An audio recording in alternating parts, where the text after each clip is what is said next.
2024 पर जनता के सुझाव को 1. श्री जगदम्बिका पाल सांसद, अध्यक्ष, संसद की संयुक्त समिति, वक्फ संशोधन 2024। विषय: वक्फ संशोधन विधेयक 2024 पर जनता के सुझाव।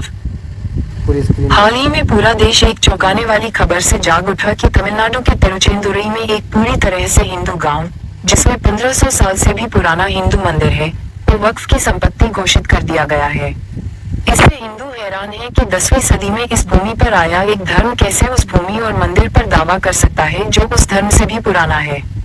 इस अपमान के लिए वक्फ अधिनियम जिम्मेदार है। हम आपका ध्यान वक्फ अधिनियम के क्रूर पहलुओं की ओर आकर्षित करना चाहते हैं। 1. वक्फ एक संपत्ति है जिसे धार्मिक या धर्मार्थ उद्देश्यों के लिए एक ट्रस्ट द्वारा रखा जाता है। वक्फ शब्द के वास्तविक अर्थ के अनुसार संपत्ति अल्लाह की सेवा में रखी जाती है। इसलिए संपत्ति और उसका उपयोग इस्लामी कानून के तहत नियंत्रित होता है। 2. हालांकि वक्फ अधिनियम में ये भी अनिवार्य किया गया है कि सरकार हर 10 साल में सभी वक्फ संपत्तियों का सर्वेक्षण कराए।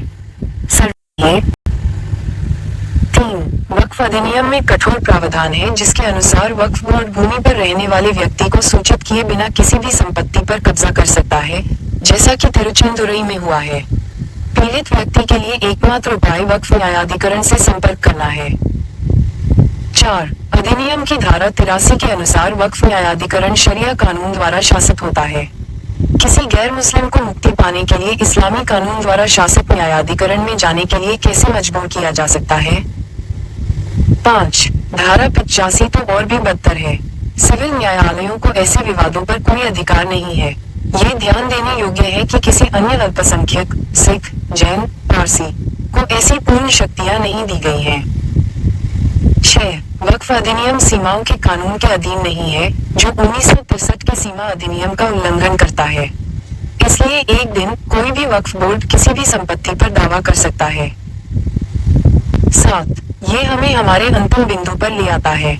यह अधिनियम वक्फ बोर्ड को किसी भी संपत्ति पर दावा करने के लिए पूर्ण अधिकार देता है। यही कारण है कि आज अनुमान है कि वक्फ संपत्तियां पूरे देश में लगभग 6 लाख एकड़ में फैली हुई हैं और तीसरा सबसे बड़ा भूमि मालिक है। ये देश के संसाधनों पर गुप्त कब्जा करने के अलावा और कुछ नहीं है, दुर्भाग्य से हमारे अपने कानूनों द्वारा संरक्षित है। माननीय प्रधानमंत्री श्री नरेंद्र मोदी जी ने हाल ही में कहा कि हमें औपनिवेशिक मानसिकता से मुक्ति पाना है। ये औपनिवेशिक मानसिकता केवल अंग्रेजों तक सीमित नहीं है। जब तक यह मुगलकालीन कानून मौजूद रहेगा, हम सफल नहीं हो पाएंगे। औपनिवेशिक मानसिकता को त्यागें। यह निम्नलिखित 2 उदाहरणों से स्पष्ट है। 1.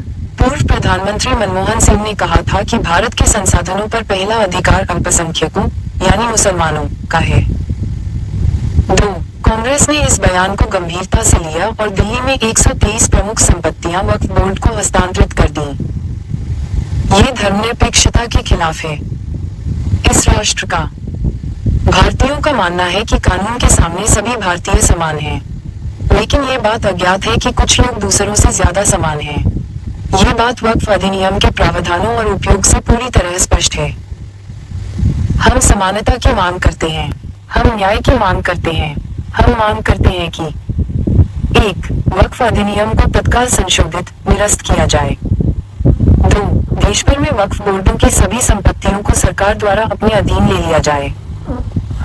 3. ऐसी प्रत्येक संपत्ति की जांच के लिए राष्ट्रीय एवं राज्य स्तर पर उच्च स्तरीय समितियां गठित की जाएं, ताकि उसे उनके वास्तविक उत्तराधिकारियों को लौटाया जा सके। सदर सभी हिंदू भाइयों से निवेदन है कि इस QR कोड को स्कैन करके एक बार वोट जरूर करें और प्रेम से बोलो जय श्री राम।